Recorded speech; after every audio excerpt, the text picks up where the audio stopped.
Will you believe me if I say the crux of Kantara's story is from the Bhagavad Gita?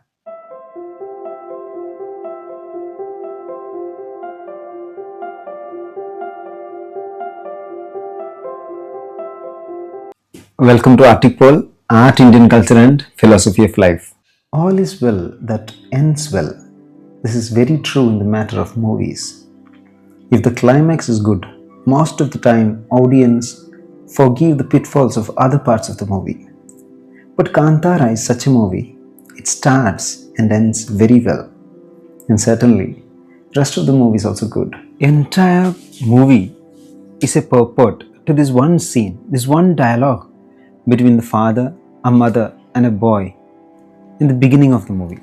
If you remember the first scene, it is the story of a king who, in search of peace of mind, finds it in a deity, Panchuruli, owned by a tribe. By divine arrangement, they come into an agreement through which the king owns the deity and the tribals own the forest. This story is being narrated to a boy by his father. At the end of this narration, you find the family walking through a grassland.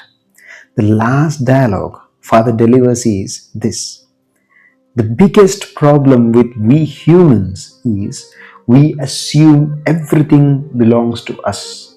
We forget the true owner of everything. Once you realize that truth, you can be in peace.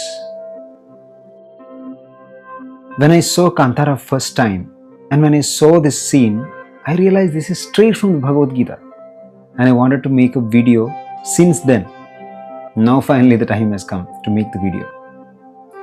Bhoktaram yajna tapasam sarvaloka maheshwaram suhridam sarvabhutanam jnatva shantim rachati. This is Bhagavad Gita 5.29. Krishna is saying to Arjuna, a person in full consciousness of me, knowing me to be the ultimate beneficiary of all sacrifices and austerities, the supreme lord of all planets and demigods, and the benefactor and well-wisher of all living entities, attains peace from the pangs of material miseries.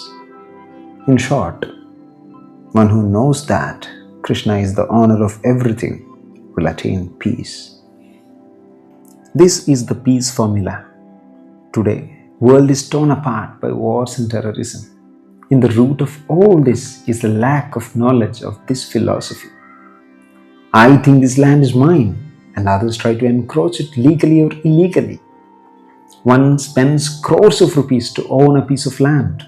After his passing away, some other stranger spends again crores to own it.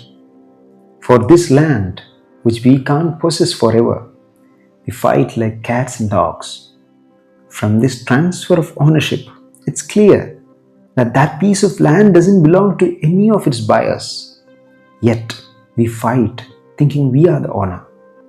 The day we realize that the owner of everything is that one supreme absolute, and that we are all his sons and daughters, and that this entire world is one family, one attains peace. Vasudhaiva Kutumbakam. Then there is no conflict, there is no envy.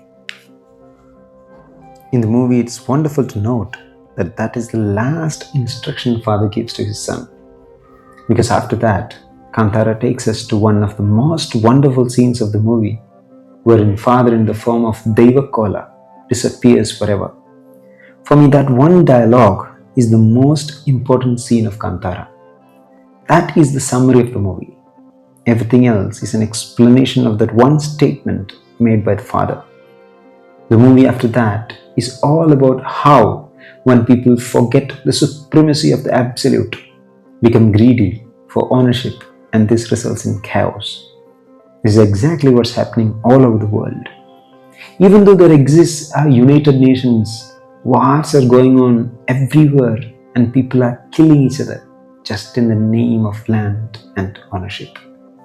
Rishabh Shetty, the writer, director and hero of Kantara movie, is an ardent devotee, and his depth of knowledge is very evident in his stories.